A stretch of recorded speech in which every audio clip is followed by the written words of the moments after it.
주여 주의 진리 나를 깨우시고. 성장반을 마치고 목사님은 당연히 자동 등록으로 생각하시며 제자반 신청을 받으신다고 말씀하셨을 때 주중에 모여야 하는 1년 훈련 과정을 과연 내가 잘 끝낼 수 있을지 확신이 없어 여러 핑계들을 찾으려고 했습니다. 그래서 처음에는 부부가 함께 훈련을 해야 한다면 어린 두 자녀들을 맡길 곳이 없어 고민이라고 말씀드리니 목사님께서 그건 그때 가서 방법을 생각해 보자고 말씀하시고 결국 등 떠밀리듯이 등록을 했습니다. 그런데 마침 코로나가 심해지면서 모든 훈련을 온라인으로 하게 되어 아이들 자는 시간에 맞춰 모임이 진행되어서 전혀 문제가 없게 되었죠.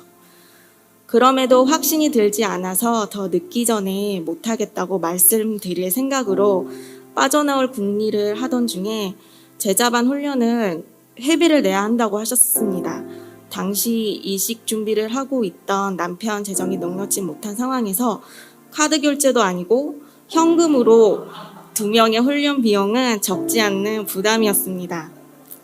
옳거니 더 늦기 전에 다음에 하겠다고 말씀드리려던 찰나에 마침 우리 부부는 교회 개척 당시 제자반 모임을 시작했었고 중간에 유학을 갔었기 때문에 훈련비를 면제해 주시겠다고 갑자기 연락이 왔습니다. 어떻게 귀신같이 아시고 이러실 수 있을지 이건 분명 하나님이 인도하심이겠거니 더 이상 군소리 없이 순종하기로 결심했습니다. 어느 날 교회 사무실을 지나가는데 학생들이 좁디 좁은 공간에서 큰 스크린을 얼굴 바로 앞에 두고 영상 예배를 드리는 모습을 보게 되었습니다.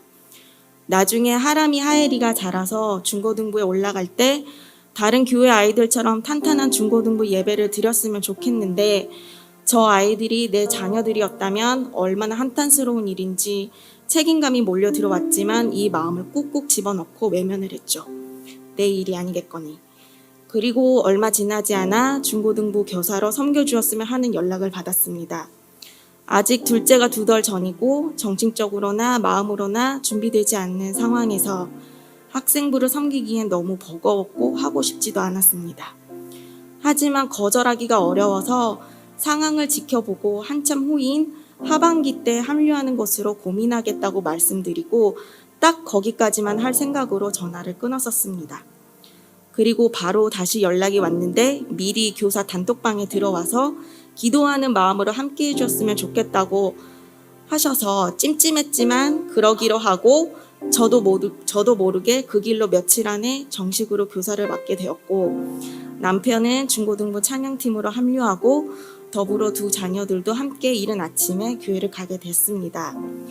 제자 훈련에 이어 또 한 번 등 떠밀려서 교사를 하기로 했는데 밤만 되면 마음이 답답하고 무겁고 부담스럽고 도망가는 마음이 점점 커졌습니다. 사실은 아직도 그렇습니다. 그럼에도 내 자녀들을 생각하면서 성령님이 주시는 부담감임을 믿고 순종하기로 결심했습니다. 이렇게 시작한 2021년은 개인적으로 많은 일들이 있었습니다. 귀국 후 저는 마치 바짝 마른 건포도와 같은 상태였습니다. 뭔가 마음이 지칠 대로 지쳐 있었고 남편의 새로운 도전을 위한 퇴사와 이직 준비와 동시에 저의 광야 생활은 시작이 되었습니다. 미국에서의 생활이 광야인 줄 알았었는데 애굽이었던 거죠.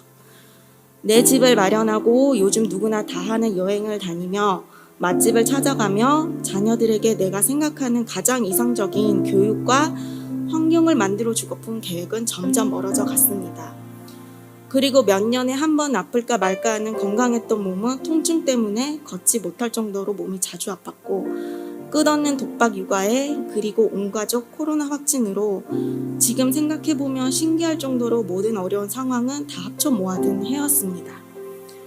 1년 동안 기도를 했는데 돌아보면 그 기도가 늘 아픈 기도였습니다. 눈물도 많고 원망도 많고 화도 많은 기도였습니다. 하나님 아버지, 우리 가족이 제일 아팠을 때 어디 계셨어요?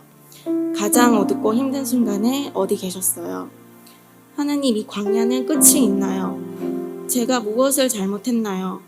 혼자서 이 많은 것들을 짊어지고 가야 하는데 너무 무거운데 어디 계신가요?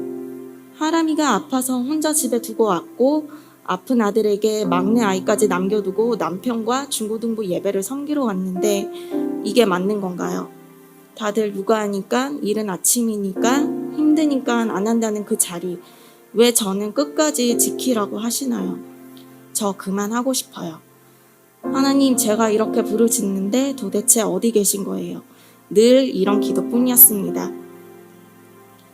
그러던 어느 날 기도를 하는 마음에 성령님께서 말씀하시는 걸 느꼈습니다.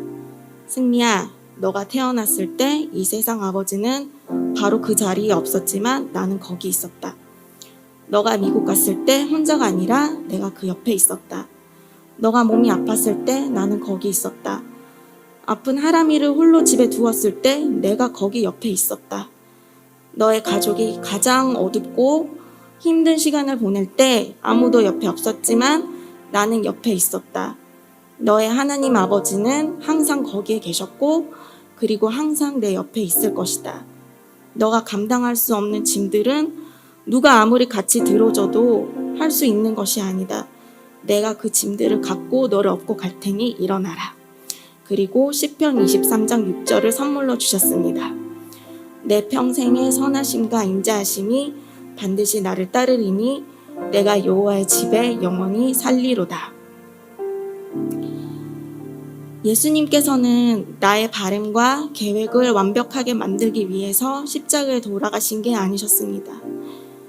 예수님이 십자가에 못 박혀 돌아가신 이유는 나와 하나님 관계를 완전하게 하기 위해서, 완전한 회복을 위해서 돌아가셨습니다.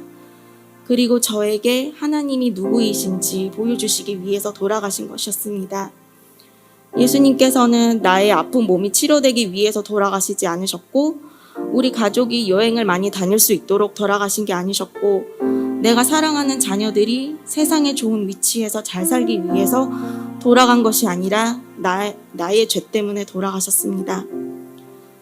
내가 겪은 광야에서의 모든 아픔들을 통해서 하나님께서 말씀하시는 것은 아픔 속에 사랑이 있고 예수님을 통한 하나님의 신실하심, 인내 그리고 긍휼하심이 무궁히 있다는 것이었습니다.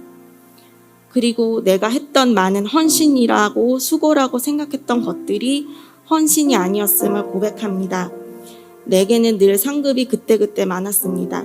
내 양심이 뿌듯했고 내 기분이 좋았고 내 가치관이 건강하게 바뀌었고 내 마음이 평온했고 그리고 무엇보다 영원한 목적지가 있었습니다.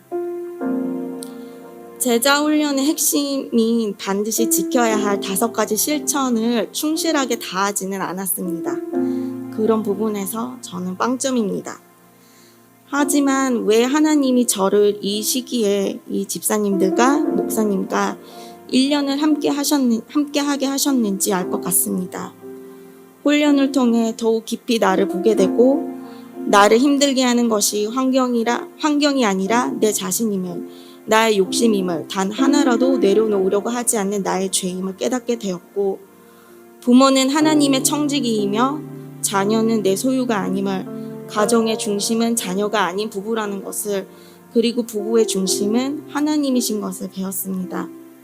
그리고 무엇보다 가장 힘들었던 때에 함께 울고 기도하고 걱정해준 공동체의 위로를 받을 수 있게 제자 훈련으로 인도해 주신 하나님께 감사드립니다.